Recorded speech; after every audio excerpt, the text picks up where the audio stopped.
Welcome to Dave's Football, a channel built on nearly a decade of experience in professional football analysis. No distractions, just clear, honest breakdowns of how teams really interacted on the pitch, tactically, structurally, and systemically. Let's start from the opening whistle. Galatasaray were in control. Their experienced midfield trio of Gundogan, Torreira, and Lemina rotated calmly, set the tempo, and pressed high with structure. Within 15 minutes, they were ahead.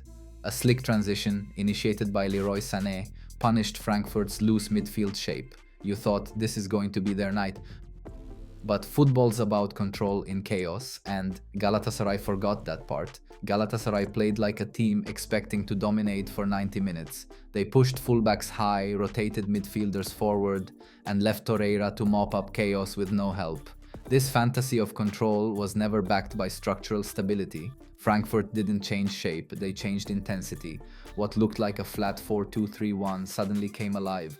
Triggers were clearer, Kanayouf and Dodan jumped passing lanes, Larsson started stepping into higher zones, and Galatasaray, they had no answer. Between minute 30 and 45, everything collapsed. It wasn't just 3 goals, it was 3 lessons. Don't lose rest defense when you commit numbers forward. Don't let a pressing side dictate your build-up rhythm. And if your fullbacks are wide, your midfield must anchor transitions. Torreira couldn't do it alone. By half-time, it was 3-1, no changes made. And that's the real problem. Galatasaray came out in the second half exactly the same. Same gaps, same risky build-up, same illusion of control. Frankfurt just waited. Their wingers stayed wide to pin Galatasaray's fullbacks. Their midfield double pivot sat tighter. And the pressing, surgical. 2 more goals followed.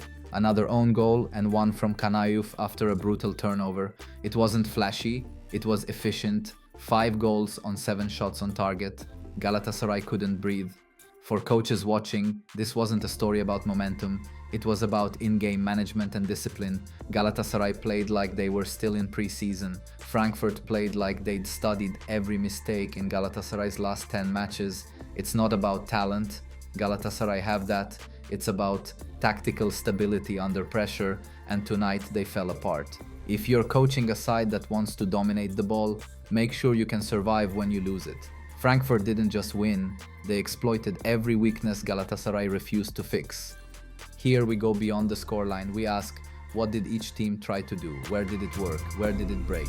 This is football to its core. Individuals, patterns, space, pressure, control. If you're here to understand the game behind the game, you're in the right place.